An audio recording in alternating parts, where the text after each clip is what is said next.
There is a quiet kind of pain nobody warns you about. It doesn't arrive with chaos or drama. It arrives slowly, almost politely. One day you look around and realize the people who once felt like home now feel familiar, but distant. Not because anything went wrong, not because of a fight, but because something inside you changed. And the hardest part is this: you didn't leave them behind on purpose. You just kept growing. Outgrowing people doesn't feel like winning. It feels like betrayal, even when no one says it out loud. Because growth is supposed to be celebrated, right? That's what everyone tells you. Level up, move forward, become more. But no one talks about the guilt that comes with becoming someone new, while others stay the same. At first it's subtle. You notice conversations feel repetitive. The jokes don't land the way they used to. The dreams you talk about are met with silence or polite nods or quick subject changes. You start editing yourself, shrinking your thoughts, downplaying your progress. Not because you're arrogant, but because you don't want to make anyone uncomfortable. And that's where the guilt begins, because a part of you wonders, am I changing too much? Am I becoming someone they can't recognize anymore? Am I leaving people behind just by moving forward? Here's the truth. Most people never say out loud. Outgrowing others doesn't mean you think you're better than them. It means you're no longer the same version of yourself that fit comfortably into the old dynamic. And dynamics don't break loudly. They fade. You used to bond over the same struggles, the same fears, the same frustrations. But now, you're solving problems they're still stuck inside. You're asking questions they're avoiding. You're choosing discomfort in a way they're not ready for. And suddenly you feel like the odd one out, even though you're the one who changed. So you start feeling responsible. Responsible for the distance, responsible for the silence, responsible for the shift. But growth doesn't ask for permission. It just happens. And still, the guilt stays. Because when you grow, you don't just gain clarity, you gain awareness. You become aware of patterns you once tolerated. You notice emotional loops you once laughed off. You see behaviors you once normalized and can no longer ignore. And that awareness creates separation. Not physically at first, but emotionally. You're still in the same room, but you're no longer in the same place. And the worst part? You miss them. You miss who they were to you. You miss who you were with them. You miss the version of yourself that didn't overthink every interaction. That didn't feel guilty for dreaming bigger. That didn't feel like growth came with loss. Because here's the uncomfortable truth. Growth always costs something. Sometimes it costs comfort. Sometimes it costs certainty. And sometimes it costs people. But society romanticizes growth. It shows the highlight reel, the success, the confidence, the glow up. It rarely shows the quiet nights where you wonder if you've become too different to belong anywhere. You start asking questions like, why do I feel lonely even when I'm doing better? Why do I feel guilty for wanting more? Why does success sometimes feel heavier than failure? And the answer isn't that you're ungrateful. It's that growth separates before it unites. When you outgrow others, you enter a strange emotional space. You're no longer who you were, but not fully surrounded by people who match who you're becoming. So you float, and floating feels lonely. You don't fit into old conversations, but you don't yet feel fully at home in new ones. And because you're empathetic, because you care, because you remember where you came from, you feel guilty for the distance, even when it wasn't intentional. But here's something important you need to hear. Outgrowing others is not an act of cruelty. It's a consequence of self-respect. When you start choosing honesty over comfort, growth over familiarity, self-awareness over avoidance, some relationships simply can't follow, not because the people are bad, but because the relationship was built for a version of you that no longer exists. And that realization hurt, because you don't want to hurt anyone. You didn't wake up one day and decide to leave. You just stopped abandoning yourself, and that changed everything. There's a reason this guilt feels so heavy. It's because humans are wired for belonging. For most of history, being cast out meant danger. Isolation wasn't emotional, it was survival. So when growth threatens connection, your nervous system interprets it as loss. Even if your mind knows you're evolving, your body feels like it's losing safety. That's why you second guess yourself. That's why you wonder if you should slow down. That's why you sometimes consider shrinking back, just to keep the peace. But peace that requires self-betrayal is not peace. it's postponement. And eventually, the cost becomes too high. You start feeling drained after conversations that once energized you. You feel misunderstood even when you're heard. You feel like you're explaining yourself too much, or not at all. And that's when the guilt transforms into grief. Because you're not just losing people, you're grieving shared futures that will never happen, plans that once felt certain, inside jokes that no longer land, dreams that no longer align. You're mourning something invisible. And invisible grief is the hardest to explain, especially when nothing bad happened. No betrayal, no explosion, just evolution. And yet, the guilt whispers, shouldn't I stay loyal? Shouldn't I be grateful? Shouldn't I try harder to keep things the same? But here's the quiet truth most people learn too late. Staying the same to protect others eventually turns into resentment. And resentment slowly erodes love. You start showing up less, listening less, caring less. Not because you stopped caring, but because you're tired of being somewhere you've already outgrown. And that version of you deserves honesty. Growth doesn't mean you forget where you came from. It means you honor it without letting it trap you. And yes, some people will feel left behind. Not because you abandoned them, but because they chose familiarity over transformation. That doesn't make them wrong. It just makes your paths different. The guilt you feel isn't a sign you're doing something wrong. It's a sign you're human.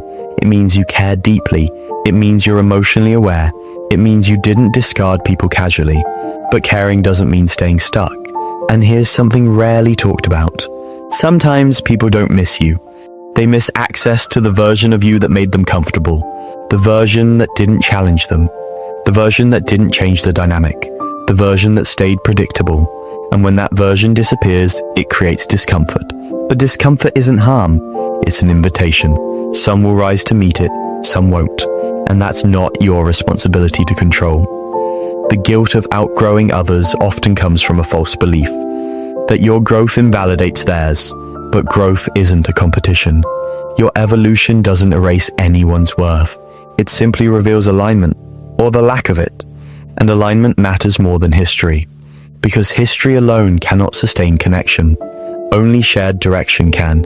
You can love people deeply and still accept that they cannot walk where you're going. You can honor memories without forcing a future that no longer fits. And you can feel guilt without letting it decide your life. Because if you shrink to keep others comfortable, you don't save the relationship.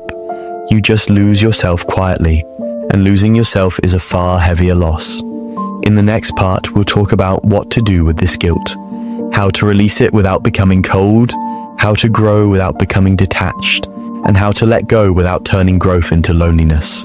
Because outgrowing others is not the end of connection, it's the beginning of a more honest one. Starting with yourself. And here's the part no one really prepares you for. Once you accept that you've outgrown certain people, the guilt doesn't disappear overnight. It changes shape. At first it's loud, it asks questions, it keeps you awake. But eventually it becomes quieter and deeper. It shows up when you're doing well and suddenly think of someone who isn't there anymore. It shows up when you laugh at something new and realize the old group wouldn't understand why it matters to you now. It shows up when you want to share a win, then stop yourself. Not because you're ashamed, but because you don't want to create distance where there already is some. This is the guilt of growth, not because growth is wrong, but because it changes the emotional map of your life. And the most confusing part is that no one is at fault. There's no villain, no betrayal, no moment you can point to and say, that's when everything broke. Things didn't break, they shifted, and humans struggle with shifts more than endings. Endings are clear, shifts are ambiguous. When a relationship ends clearly, the mind can categorize it. But when it slowly fades, your heart keeps trying to revive it. You replay conversations, you wonder if you should reach out more. You ask yourself if you're being distant or just different. And that internal conflict creates a quiet exhaustion. Because part of you wants to honor who you are becoming, and another part wants to protect who you used to be with them. This is where many people get stuck. They try to carry both versions of themselves at the same time. They show up halfway, they speak carefully, they avoid topics that matter to them. They pretend they haven't changed as much as they have. And over time, that split becomes painful. Because authenticity is not optional for emotional health, You can fake enthusiasm for only so long. You can hide your growth for only so long. Eventually something gives, and often what gives is your sense of peace. Here's something important to understand. Outgrowing others doesn't mean you stop loving them. It means the way you love them has to change. Love doesn't always mean proximity. It doesn't always mean daily presence. Sometimes love means acceptance without attachment, and that is one of the hardest forms of love. Because attachment feels like proof. It feels like loyalty.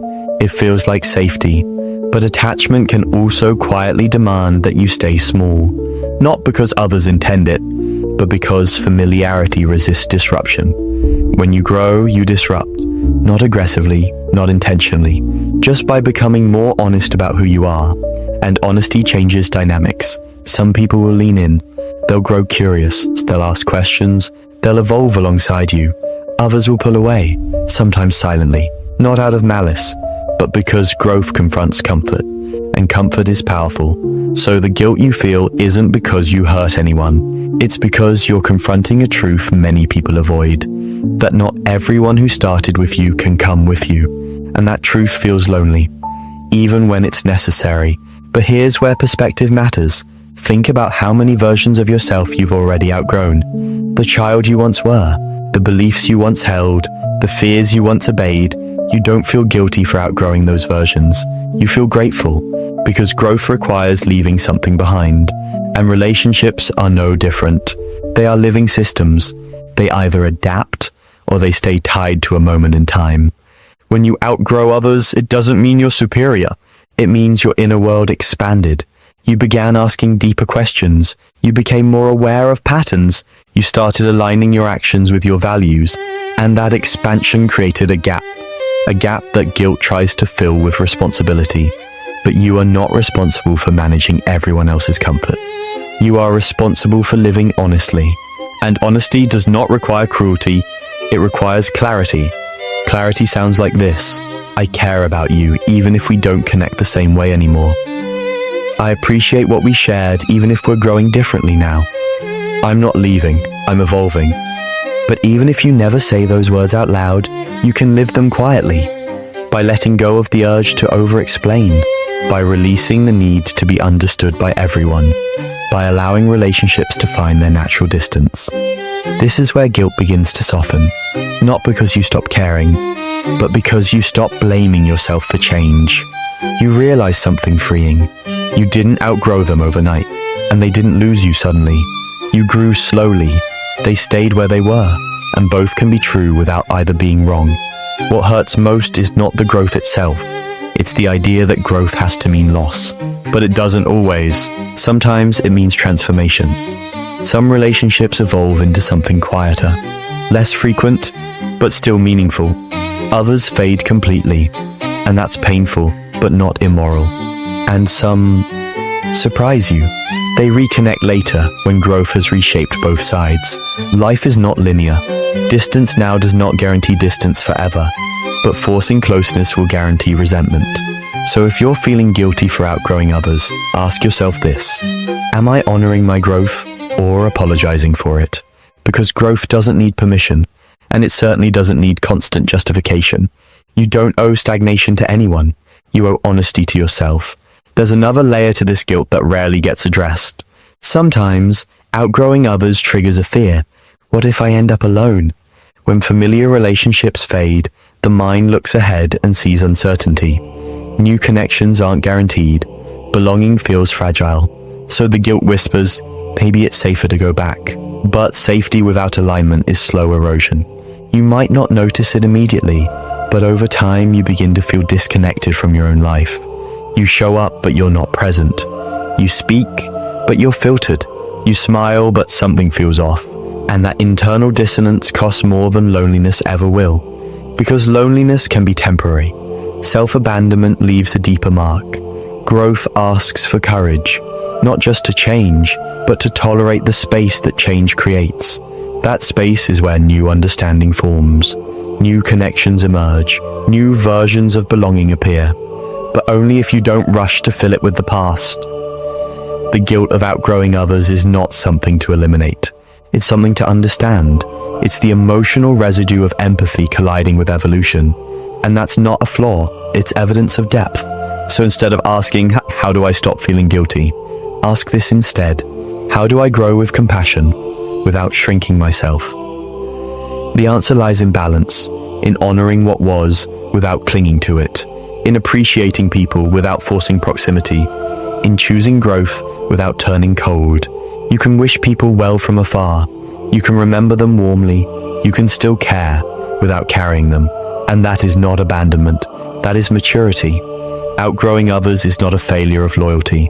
It's a sign that your inner world is evolving faster than your environment. And while that can feel isolating, it is also the beginning of deeper alignment. With people who see you as you are now, with conversations that stretch you, with connections that don't require you to explain your growth. So if you're carrying guilt right now, let this land gently. You didn't become distant to hurt anyone. You became honest with yourself, and that honesty deserves space.